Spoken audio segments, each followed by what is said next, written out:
In God's economy, nothing is wasted. Dr. Tony Evans says the Lord has a plan that will make use of everything you've gone through in life. God can turn your yesterdays into better tomorrows. This is The Alternative with Dr. Tony Evans, author, speaker, senior pastor of Oak Cliff Bible Fellowship in Dallas, Texas, and president of the Urban Alternative. It's easy to look back over our faults and failures and start feeling like we're too far gone for God to use. But today, Dr. Evans explains how the Lord can build a positive future from the broken pieces of your life. Let's turn to Jeremiah chapter 29 as he begins. We all know to varying degrees the feeling of hopelessness. In fact, for many of us, we define hope as looking forward to something you know you're never going to get. Hopelessness is when you look out in front of you and you don't see any change. Hopelessness is where despair rules. And even if you have a good moment or a good day, you know it's not going to last. It's going to be like fireworks on the 4th of July. It'll brighten up the sky for a moment. But then darkness again, hopelessness. And for so many today, they are drowning in a sea of hopelessness surrounded by a land of emptiness. And they just don't see much of a tomorrow. I was on my way home and from a meeting, and I was talking to someone at the church, and I was told to not go the direction I was going because there was a man on Highway 20 who was getting ready to jump off the bridge, and all the traffic was blocked, so I needed to go another way. When you get to the point of jumping off the bridge, you are hopeless. Many of us would jump, it's just we're too scared to jump.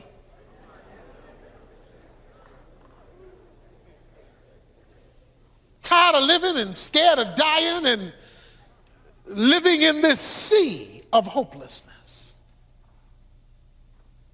You know hopelessness. It's where there's no light at the end of the tunnel. Hopelessness is where the weather reporter says there is no sunshine and we don't see any on the horizon. It is constantly living under the cloud. Every day is rainy, always with the threat of thunderstorms. Hopelessness is a dead end. There are no through streets when you're hopeless. Some have financial hopelessness, the thought I'll never be able to pay these bills, never be able to get out of this debt. Some have relational hopelessness, a sense that this unhappy situation that I am in can never be changed, can never be reversed. Some have career hopelessness, stuck in a day-to-day job that you absolutely despise, but given the market and given the environment, you see no place to go. There's this sense of hopelessness, being stuck where you are. There's locational hopelessness, that I've been in this apartment, I'm tired of apartment living, and I've wanted my own home, and I still haven't been able to work it out. And so there's that kind of hopelessness. Or perhaps you've been single for an extraordinary period of time, and there seems to be no one on the horizon. You're not even getting a date, and so hopelessness reigns. You can classify it wherever you want to, but there's enough hopelessness to go around. God's people, Israel, were feeling hopeless. Things weren't looking very well. Things were not very encouraging, and day after day, year after year, they had to face this reality of hopelessness. One reason they were hopeless is because they were under divine discipline. God was disciplining them for their sin. He says in verse 4 of chapter 29, thus saith the Lord of hosts, the God of Israel, to all the exiles whom I have sent into exile. The reason he sent them into exile was because of their perpetual rebellion against him. So problem number one that led to their hopelessness was being under discipline. And it doesn't feel good when you're being spanked. So that was one problem. Second problem is they were a long way from home. Verse 4 says, sent you to Babylon from Jerusalem. Jerusalem was home. Now they're living in Babylon. Babylon is a foreign place with foreign beliefs and foreign God and an oppressive environment. In other words, it wasn't a happy place to live. So they're under discipline and they're exiled in a land that they despise, living in a location they don't want to be, and not being able to go back home. On top of that, their hopelessness was being reinforced by what God calls false prophets. In other words, they couldn't even get help from the church. The religion wasn't giving them what they thought they should have been receiving. So he says in verse 8, for thus saith the Lord of hosts, the God of Israel, do not let your prophets who are in your midst and your diviners deceive you, and do not listen to the dreams which they dream, for they prophesy falsely to you in my name. I have not sent them, declares the Lord. Here I am in a hopeless situation, and I can't even go to church to get hope. Now, it wasn't that they weren't getting sermons.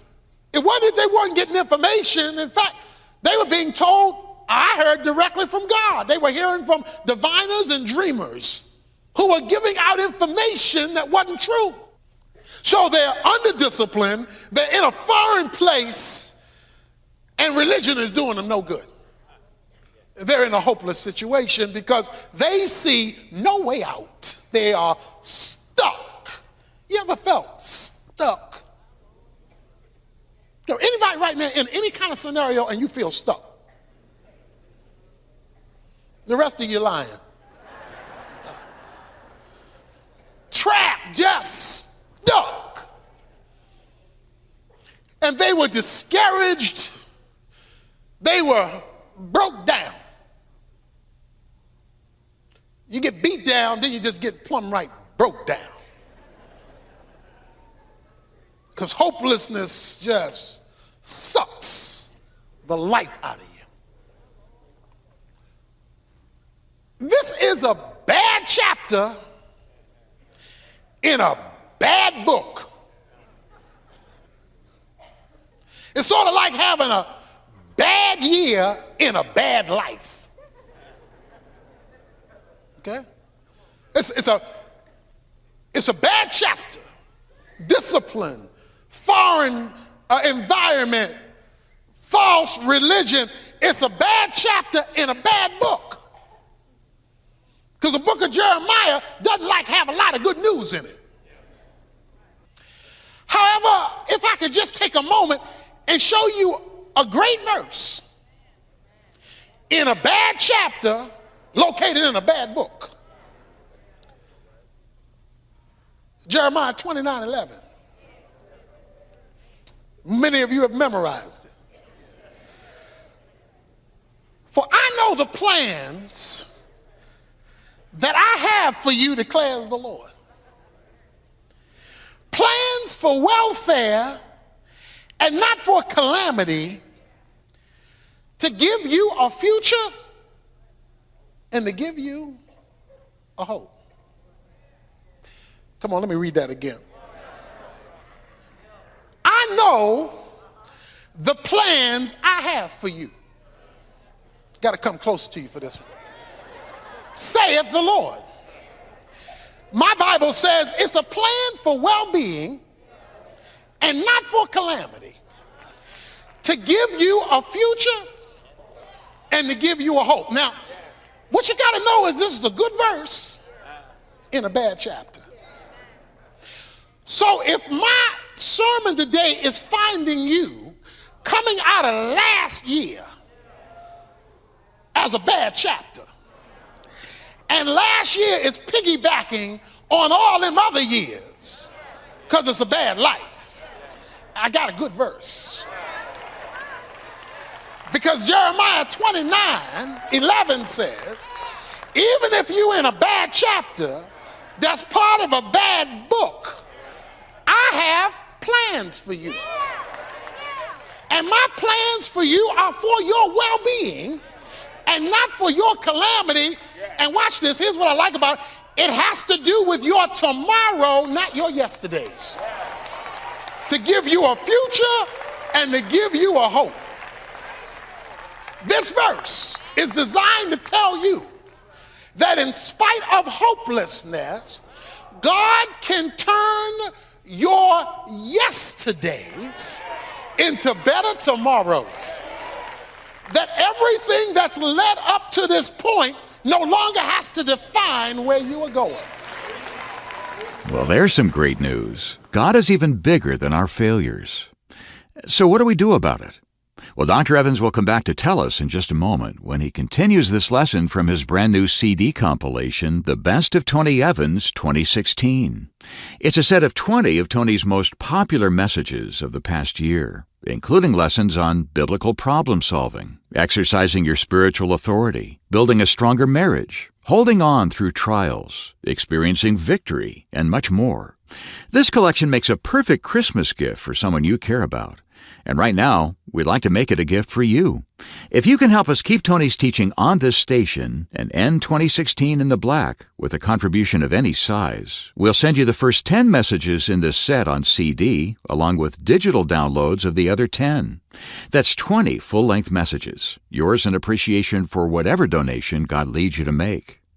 Here's Dr. Evans with a word about why your gifts are so important this time of year. My friends, this has been a spectacular year in the ministry of the Urban Alternative. We have seen God exponentially expand our outreach to people. We've been called upon to deal with the political issues during this season. We've come up with content to help people to know how to look at the political realm from a Christian perspective. We took the leadership and bringing together spiritual leaders from all across the country in a solemn assembly called The Gathering. We're meeting with church leaders throughout the whole year to talk about how they can unite in their area to have a spiritual impact, because what we're facing in our country is a spiritual crisis, and it can only be solved spiritually. I'm asking you to keep us strong for the new year through a year-end commitment, a generous gift to further the ministry and the proclamation and the teaching and the training of the Urban Alternative. We are desperately in need of God's word, and I promise you, we're going to keep proclaiming it.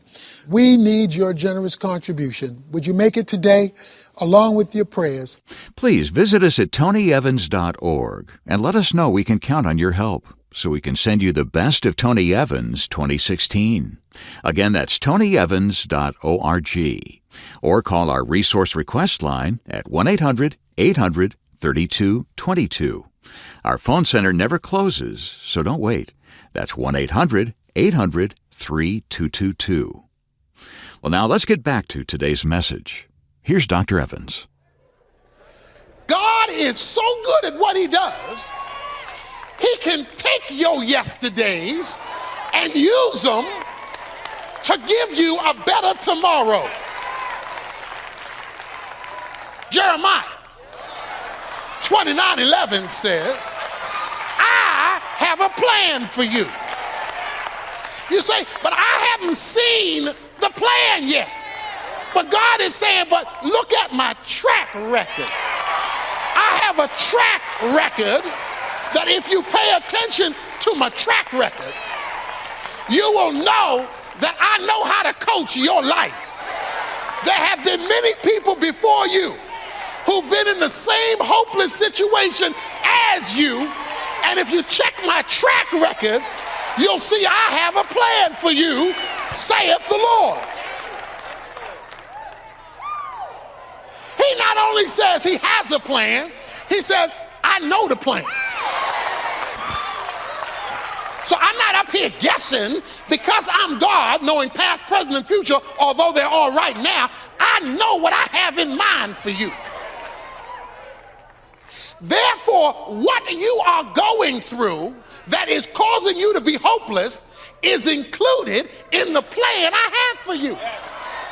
It may have caught you by surprise, but it's not messing with me. I have a plan for you, and I know the plan, he says. And it has to do with your future. Regardless of what's happened to you yesterday, the plan has to do with your future. He says, where I'm taking you is not for calamity. It's for well-being, or he calls welfare, your well-being. In other words, where I'm taking you, you're going to be better off. But I needed to take you through to get you to. You needed some discipline. You needed to know what it feels like not to be home. Because I know now when I send you back home, you ain't never leaving there again. So I needed to take you through in order to take you to. So the question now is, what do I do while I'm waiting for this plan? While I'm waiting to see it, to discover it, to experience it, to understand it, what do I do? And then, how do I discover it? Let me read a few verses. He says in verse 5 these words: build houses and live in them, plant gardens and eat their produce. Take wives and become fathers of sons and daughters, and take wives for your sons and give your daughters to husbands, that they may bear sons and daughters and multiply there. Do not decrease. And seek the welfare of the city where I have sent you into exile. Pray to the Lord on its behalf, for in its well-being you will have well-being. In other words, don't sit back and gripe about your situation. Don't spend all your time talking about woe is me. Don't spend all your time fussing, cussing, and complaining. Don't spend all your time blaming other folk for the bad situation you're in. Let me say a word about that before I go on, because a lot of times we blaming folk for the situation that we are in when God says, I have sent you into exile.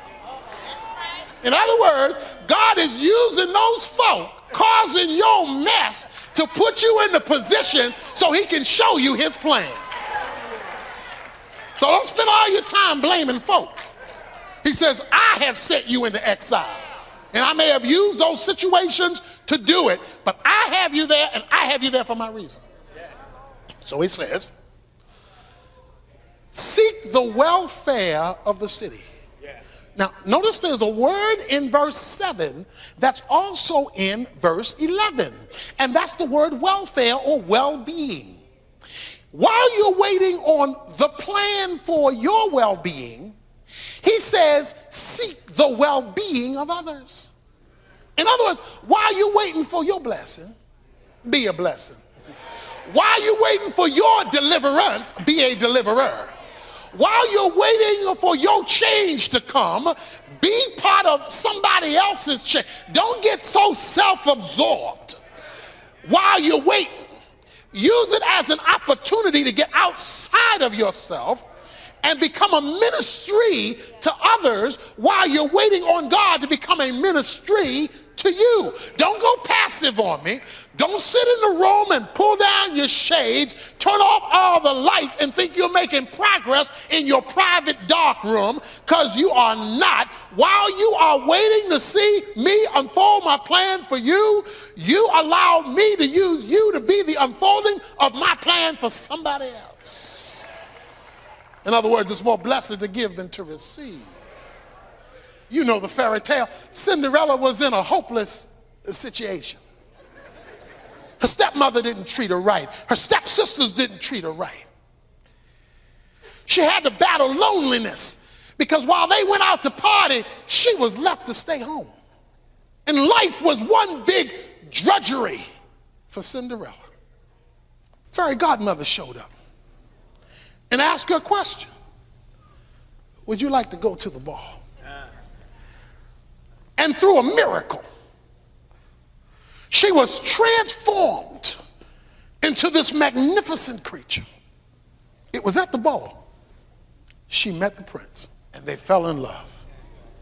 But isn't life like this sometimes?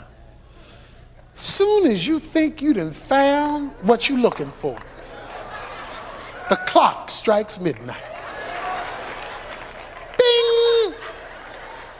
And all of a sudden your dreams get dashed. Soon as it looked like God had a breakthrough for you, your dreams fall apart. Soon as it looks like, and all of a sudden she winds up back where she thought she was delivered from.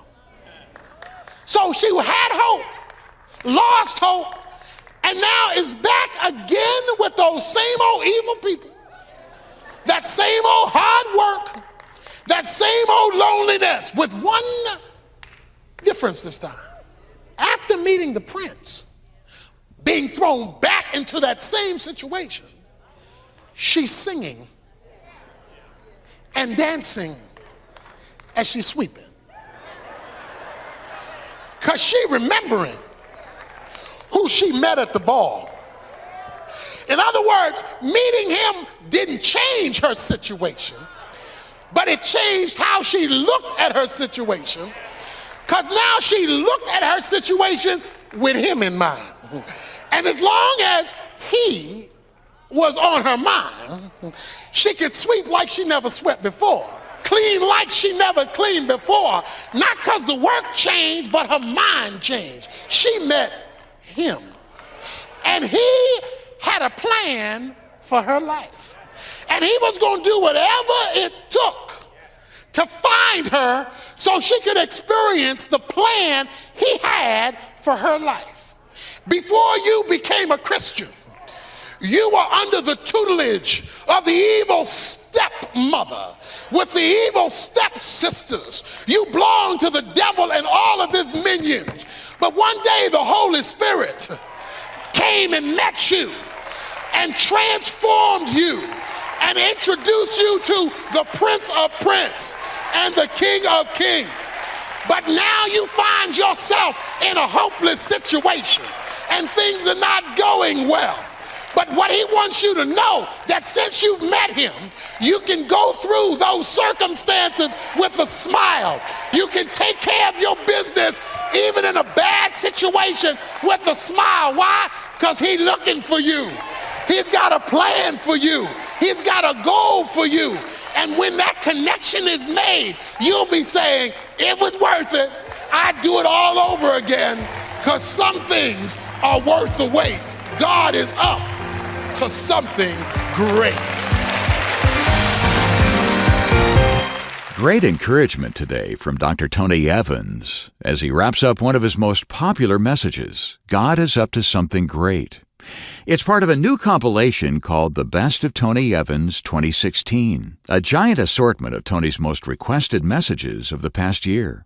And don't forget, right now, we're making it available as our gift when you help us keep Tony's teaching on this station with a contribution of any size. You'll get all 20 full-length messages, making this the largest collection we've ever offered, all for whatever gift you feel God leading you to make, large or small. But be sure to contact us right away, since this offer is only available for a limited time. Just drop by tonyevans.org, where you can get all the details and make your donation online. It's also a great place to do your Christmas shopping, since all of our resources, from CDs and DVDs to books and Bible studies, are all 35% off for the holidays. Again, that's tonyevans.org, or you can call our 24-hour resource request line at 1-800-800-3222 and let one of our staff members help you. Whether you're threading a needle or performing surgery, working in the dark practically guarantees failure. Tomorrow, Dr. Evans explains why the same is true when it comes to getting our lives on track. You won't want to miss it. The Alternative with Dr. Tony Evans is brought to you by the Urban Alternative and is made possible by the generous contributions of listeners like you.